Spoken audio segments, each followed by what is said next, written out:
That's not just media commentary. That's a journalist finally saying what everyone's been thinking for months. Yahoo Sports just broke ranks with the rest of the WNBA media establishment to call out something that should have been obvious from day one. Breanna Stewart and Nafisa Collier are negotiating against the league they're trying to compete with, and somehow nobody wanted to talk about it until now. Let's break down exactly what we're dealing with here.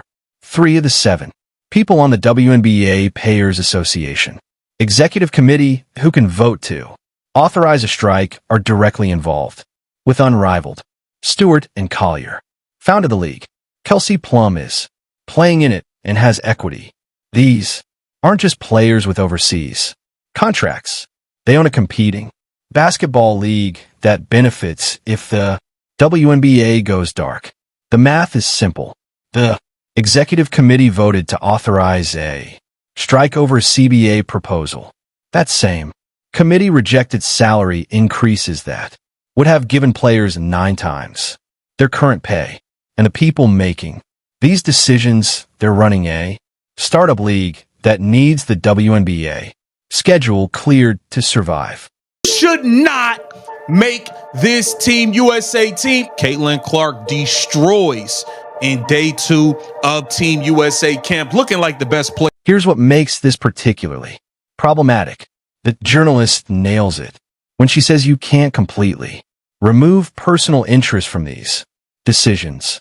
She's right. These biases exist whether you acknowledge them or not. Stewart and Collier can say they're compartmentalizing their business interest from their union responsibilities, but that's not how human psychology works. Think about what's at stake for them personally.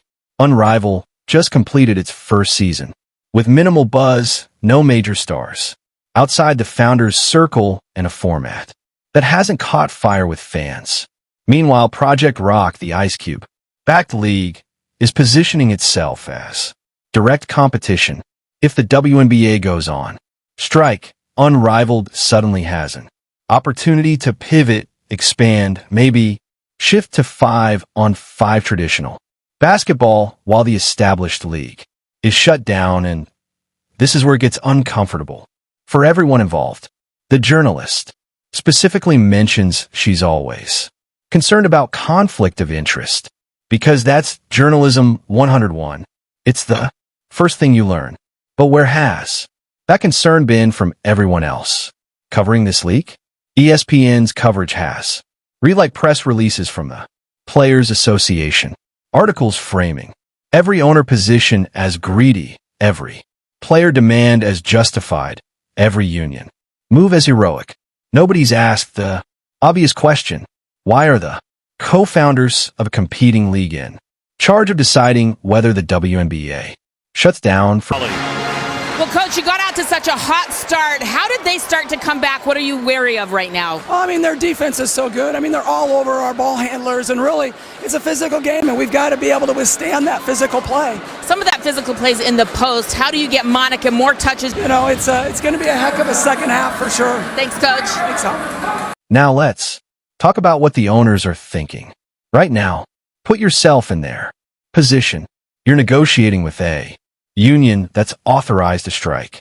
The proposal on the table would cost the league $700 million according to financial projections. You're offering salary increases that would multiply current pay by 9 times. And sitting across from you are people who literally own a business that competes for the same players, the same sponsors, the same television slots. How do you negotiate in good faith when you know the people on the other side have a financial incentive for your league to fail? How do you trust that their rejection of your offer is about fair compensation and not about creating an opening for their own venture? This isn't speculation. This is basic business logic. If I own a restaurant and I'm negotiating with a restaurant across the street about shared parking, and their owner is on the neighborhood committee deciding parking rules, everyone would recognize that is a problem. But in the WNBA, we're supposed to pretend it's fine. was just, it was one injury, and then it was like a little better, and then it kind of continued to compound and get worse, and other things pop up, and then I had the ankle injury. So it feels nice, kind of feel like myself out there and just continue to get my lungs back. But I felt like I was moving really well. So it was. Here's the nuclear option nobody's talking about yet. What happens if the owners decide to lock out the players instead of waiting for a strike?